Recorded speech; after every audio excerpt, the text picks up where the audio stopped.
məhsullarının təhlükəsizliyi yalnız tərkibindən asılı deyil. Məhsulu əhatə edən qablaşdırma da sağlamlığımıza birbaşa təsir göstərir. Plastik, kağız, metal və şüşə materiallar qidanı düzgün qorusa da düzgün seçilmədikdə risk yarada bilər.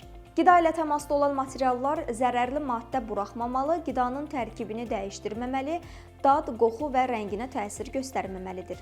Ən geniş istifadə olunan plastik qablarla bağlı diqqət edəcəyimiz məqamlar var. Yalnız qida üçün nəzərdə tutulan plastik qablardan istifadə edilməlidir.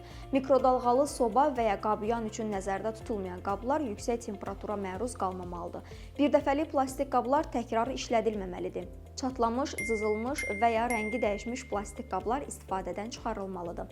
Kağız əsaslı qablaşdırmalar yüngül və praktik olsa da onların da təhlükəsizlik tələbləri var. Qida ilə təmasda olan kağızda ağır metallar və zərərli kimyəvi maddələr normadan artıq olmamalıdır. Çap olunmuş və ya təkrar emal edilmiş kağızlar birbaşa qida ilə təmas etməməlidir.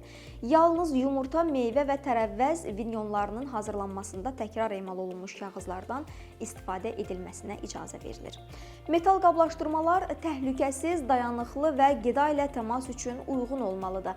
Paslanmayan polad istisna olmaqla metal səthlər xüsusi qoruyucu örtüklə örtülməlidir. Alüminium folqa və birdəfəlik qabların tərkibində alüminium miqdarı ən azı 90% olmalıdır.